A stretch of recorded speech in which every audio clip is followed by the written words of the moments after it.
Teman-teman, hari ini kita kembali belajar di rumah untuk menghindari penyebaran COVID-19. Kali ini kita belajar dengan menyimak sebuah tayangan tentang kain batik. Daerah di Indonesia kaya akan hasil tenun dan juga batik. Yuk kita simak bersama tayangannya. Teman-teman, dari tayangan hari ini, kalian akan dapat mengembangkan kompetensi berikut.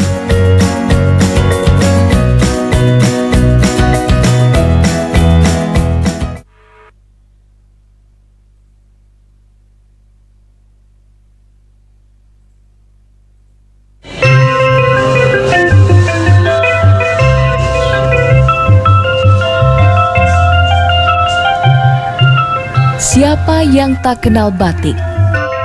Busana bercita rasa seni ini memenuhi setiap sudut galeri dengan beragam motif daerah asal. Sesungguhnya batik bukan sekedar selembar kain unik yang diberi motif. Busana ini menyimpan filosofi tentang ketekunan, kegigihan, serta kebanggaan. Gimana sih Bu awal cerita dari batik ini? Oh, batik ini kan berasal dari dua kata, ambau dan titik. Satu pola yang indah yang bisa menjadikan sebuah gambar, yang bisa menceritakan keindahan alam, keindahan sekitar kita. Ini kita bisa menuangkan di batik ini. Emang harus ya kita bisa batik? Ya, kita memang orang Jawa kan, budaya kita kan harus bisa batik. Jadi kita jangan sampai meninggalkan budaya kita. Itu kan tinggalan leluhur kita.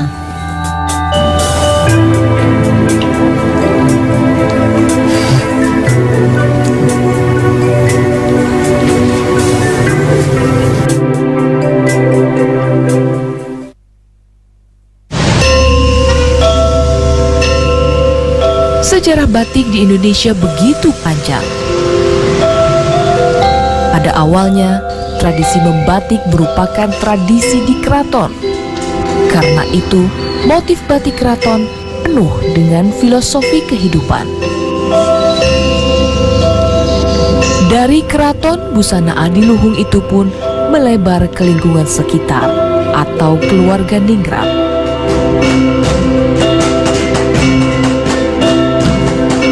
Adalah abdi dalam keraton yang kemudian membawa tradisi batik benar-benar keluar dari lingkungan keraton.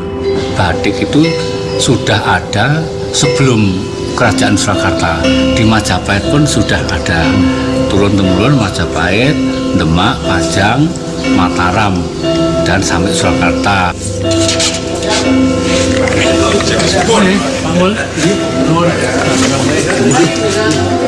Zaman Panembahan Senopati, ada Sutowijoyo itu membuat semacam corak batik yang namanya Parangkusumo. Parangkusumo itu coraknya miring gitu. Nah itu juga ada falsafahnya, dan itu memang dipakai khusus untuk keluarga raja. Jadi tidak sembarang. Jadi raja, putra putri raja atau bangsawan yang kelas tinggi itu yang corak parang. Nah semuanya itu dasarnya dasar hitam atau coklat dan ada warna putihnya, karena semua itu ada falsafahnya bahwa dalam dunia ini memang ada gelap, ada terang, ada susah, ada senang gitu. Nah, kemudian pada masa Pakubuwono ketiga itu istri atau prameswarinya membuat corak yang namanya truntum. Truntum itu seperti gambaran bintang bertaburan di langit. Itu menggambarkan bahwa walaupun dalam keadaan gelap, sekedip bintang itu bisa menerangi. Jadi artinya bahwa dalam kegelapan ada terang juga.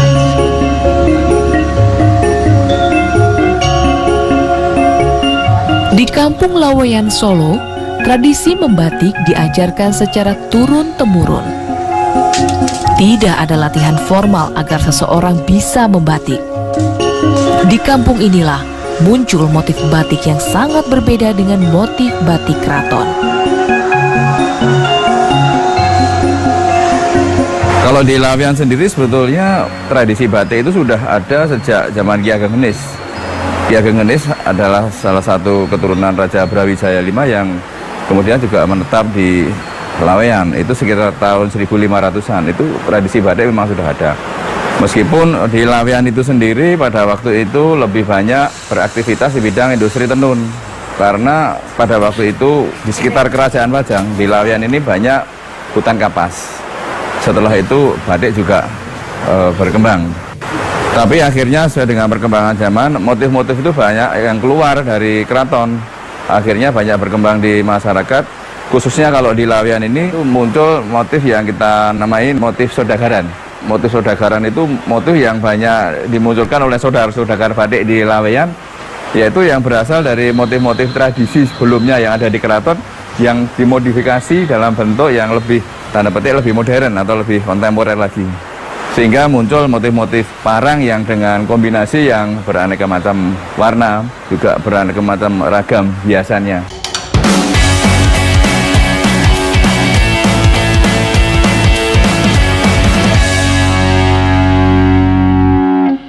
Pemerintah mengimbau masyarakat dapat bertahan di rumah saja.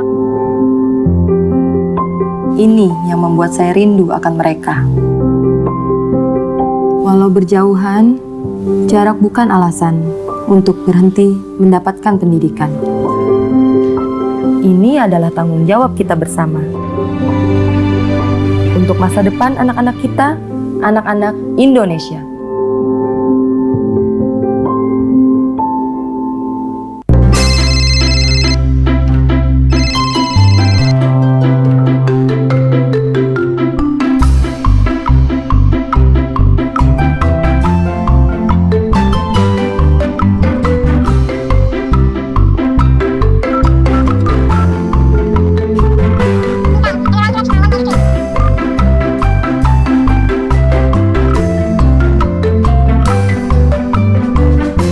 Dipersembahkan oleh. Menurut lo seperti ini?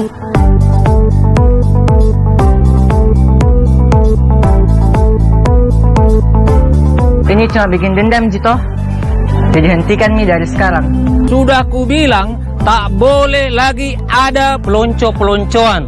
Baca. Ayo kenali sekolah dengan cara yang lebih asik.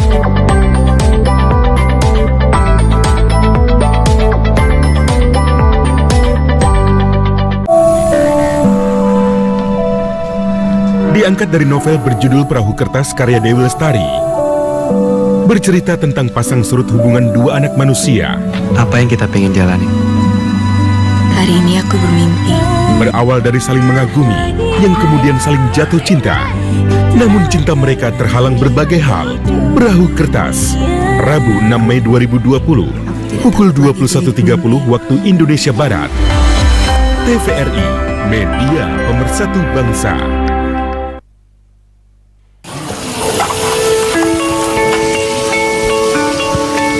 Perilaku hidup bersih dan sehat merupakan cara paling efektif untuk mencegah penularan virus corona. 1. Mari mencuci tangan menggunakan sabun selama 60 detik dengan air mengalir. 2. Tingkatkan daya tahan tubuh dengan istirahat cukup dan rajin berolahraga. 3. Konsumsi makanan bergizi seimbang yang dimasak sempurna dan minum air putih 8 gelas per hari.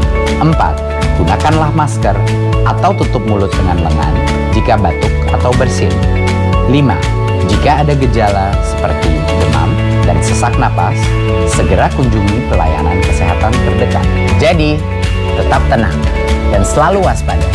Mari kita maksimalkan upaya pencegahan virus corona dengan menerapkan perilaku hidup bersih dan sehat.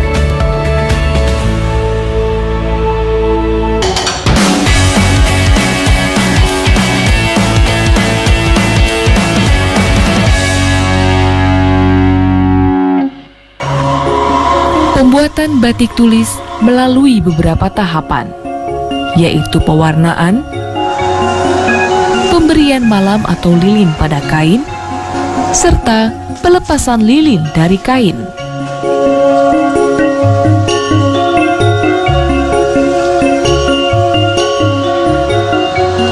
Dari tahapan rumit dan memerlukan waktu panjang, pemberian lilin dengan menggunakan alat canting inilah yang memberi sentuhan batik menjadi karya seni tinggi bangsa Indonesia.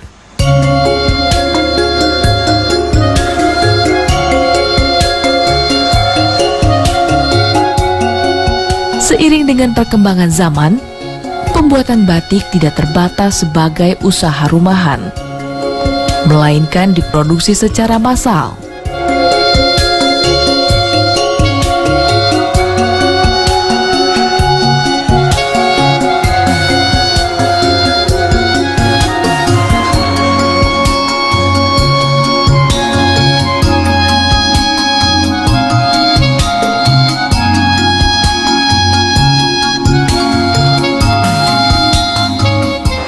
Karena memang kebutuhan batik pada waktu itu permintaannya tuh luar biasa, sehingga memang untuk produksinya itu dibutuhkan suatu kecepatan yang dalam rangka memenuhi tuntutan konsumen. Maka dibuatlah cap yang terbuat dari tembaga, dan Laweyan termasuk salah satu kawasan pelopor munculnya batik cap. Dan cap-cap batik yang berasal dari Laweyan bisa dikatakan termasuk yang sekarang banyak dicari orang, karena disinilah mutu atau kualitas capnya batiknya dengan tembaga yang luar biasa bagusnya.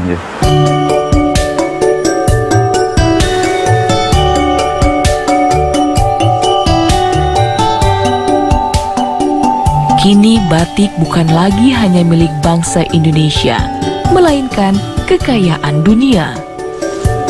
Karena UNESCO sejak 2 Oktober 2009 mengukuhkan batik tulis sebagai warisan dunia.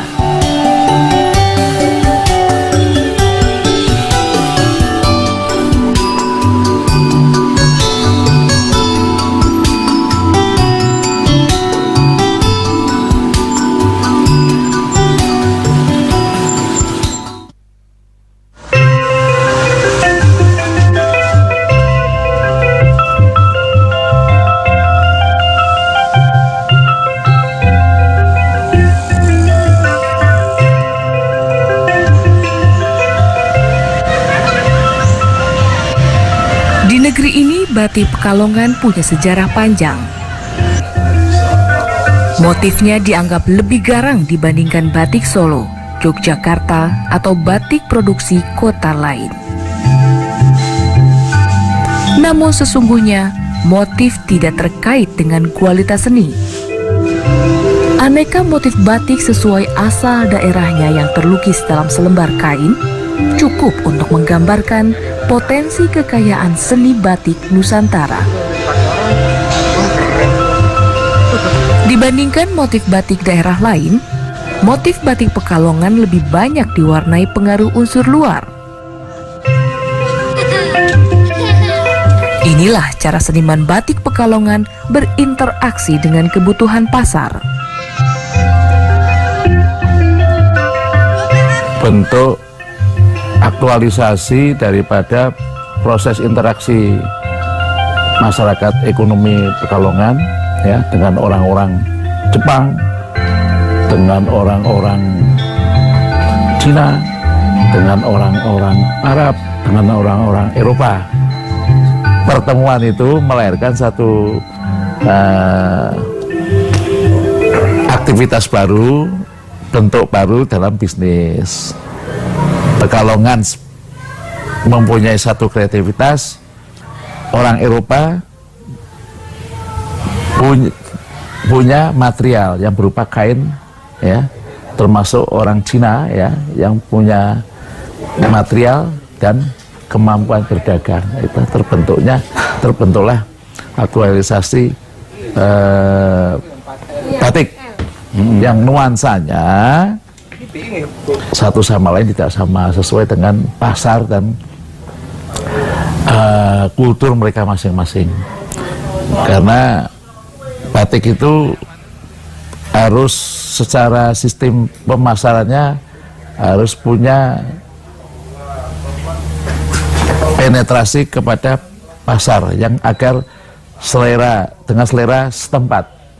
Sasaran pasar itu harus ada. Kalau orang Eropa ya selera Eropa, orang Cina selera Eropa. Jadi Pekalongan itu membentuk aktualisasi dalam batik itu tergantung dari kebutuhan partner dagangnya, selera partner dagangnya. Ketika batik masih dibuat satu persatu dan memerlukan proses panjang, pembatik Pekalongan mempelopori batik dibuat secara massal dengan menggunakan teknik cetak.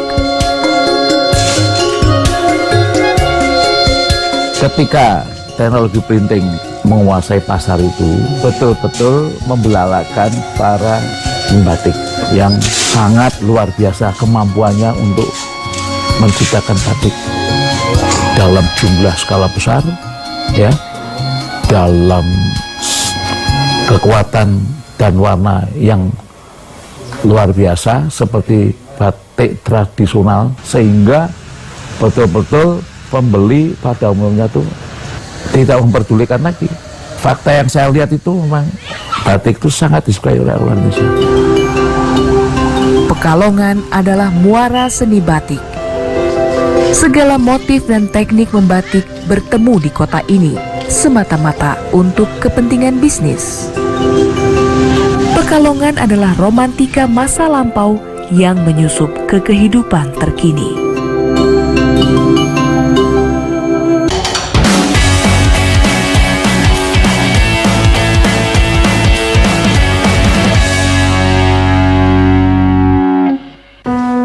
Assalamualaikum, Bu. Waalaikumsalam. Bu, mau ngabarin, kemungkinan Lebaran Bagus belum bisa pulang. Loh, masa Lebaran ndak pulang? Bagus pulangnya nunggu virus corona selesai dulu ya, Bu. Ya makanya kamu pulang sekarang. Di kampung aman kok, Gus. Kalau Bagus pulang sekarang, bisa saja Bagus kena virus dalam perjalanan. Ya tapi kan kamu masih muda. Pasti kamu kuat. Mungkin Bagus kuat, Bu. Tapi kalau Bagus tularin ibu sama tetangga-tetangga gimana? Bagus ya nggak mau lihat ibu sakit. Mohon restu ya, Bu. Ya Allah, semoga virus ini cepat selesai. Izinkan anak saya biar bisa cepat pulang. Iya, Bu. Amin. Hari ini saya belajar berkorban untuk orang tua yang saya sayangi. Indonesia, Jamrud Khatulistiwa. Keanekaragaman hayati yang melimpah. Keindahan budaya dan alam nan memikat. Pesona Indonesia, Senin sampai Sabtu, pukul 11 waktu Indonesia Barat. TVRI, media pemersatu bangsa. Dalam rangka pemerataan pendidikan, ada 4 jalur penerimaan peserta didik baru. Pertama, jalur zonasi yang mempunyai kuota paling sedikit 50% setiap sekolah yang ditentukan berdasarkan alamat pada kartu keluarga. Kedua, jalur afirmasi untuk siswa keluarga ekonomi kurang mampu, paling sedikit 15% di setiap sekolah. Ketiga, jalur perpindahan tugas orang tua atau wali yang disediakan paling banyak 5% di setiap sekolah. Yang terakhir, jalur prestasi. Jalur ini disediakan di setiap sekolah sebanyak sisa kuota setelah dikurangi jalur zonasi, afirmasi, dan perpindahan orang tua atau wali. Jalur ini ditentukan berdasarkan nilai ujian sekolah atau hasil perlombaan atau penghargaan di bidang akademik maupun non-akademik pada tingkat internasional, tingkat nasional, tingkat provinsi, atau tingkat kabupaten atau kota.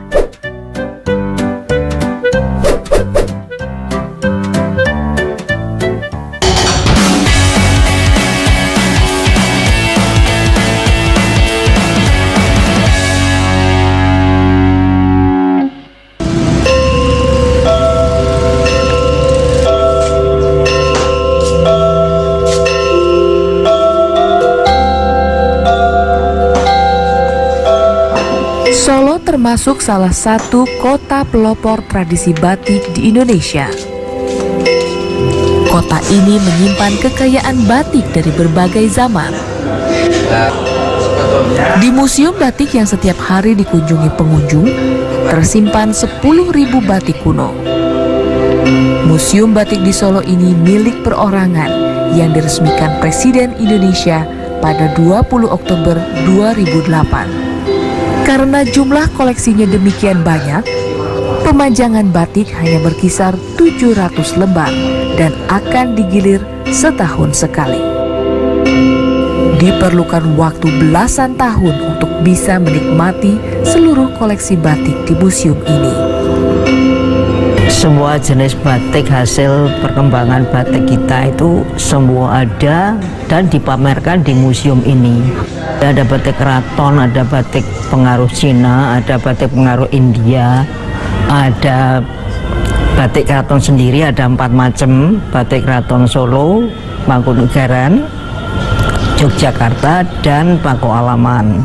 Lalu batik pengaruh keraton itu ada Madura, Banjar, Banyumas, lalu di Cirebon juga, tapi Cirebon juga masuk batik keraton salah satunya. Lalu batik petani, batik Sudagaran. Kristen bentar lagi, berarti kan ada sesuatu lah, mungkin sesuatunya itu. Lalu saya penakut saya, Jogja. Bagi kolektor batik, memburu koleksi kuno yang tersimpan di Museum Batik di Solo merupakan katup untuk melampiaskan kecintaan terhadap busana seni. Ada kepuasan jika berhasil memegang, apalagi bisa mengenakan batik kuno. Kalau kolektor itu biasanya ya mencintai dari segala aspek batik, semuanya, ya prosesnya, ya desainnya, ya arti filosofinya, semuanya. Lalu dia mengkoleksi itu, biasanya begitu. Sebagai warisan dunia, batik Indonesia mempunyai sejarah dan budaya. Dari kerajinan tradisional yang diturunkan ke generasi berikutnya dengan budaya industri. Kecintaan gadis belia ini terhadap batik semakin menegaskan bahwa batik merupakan simbol kebanggaan masyarakat Indonesia. Nah teman-teman, sudah menyaksikan tayangan tadi ya. Sekarang saatnya kita menjawab pertanyaan ini. 1. Kini batik dapat kita jumpai di luar Provinsi Jawa. Menurut pendapatmu, apakah filosofi batik di luar Jawa sama dengan batik yang berasal dari Jawa? 2. Terdapat 2 corak batik yang dipakai keluarga kerajaan, yaitu parang dan truntung. Menurutmu, bagaimana perbedaan falsafah kedua corak batik tersebut? 3. Jika kamu diwariskan keterampilan membatik, bagaimana cara kamu mengajarkan keterampilan batik kepada temanmu agar menjadi keterampilan yang diminati? Sekarang tetap belajar dari rumah ya teman-teman. Jaga jarak, rajin cuci tangan, dan pakai masker agar kita mencegah penyebaran COVID-19. Sampai jumpa. Yuk bantu Kemendikbud menjadikan program belajar dari rumah di TVRI lebih baik dan menyenangkan untuk kamu. Ikuti survei evaluasi program belajar dari rumah di TVRI. Isi survei program belajar dari rumah di tautan berikut: s.id/surveibdr atau lewat survei SMS gratis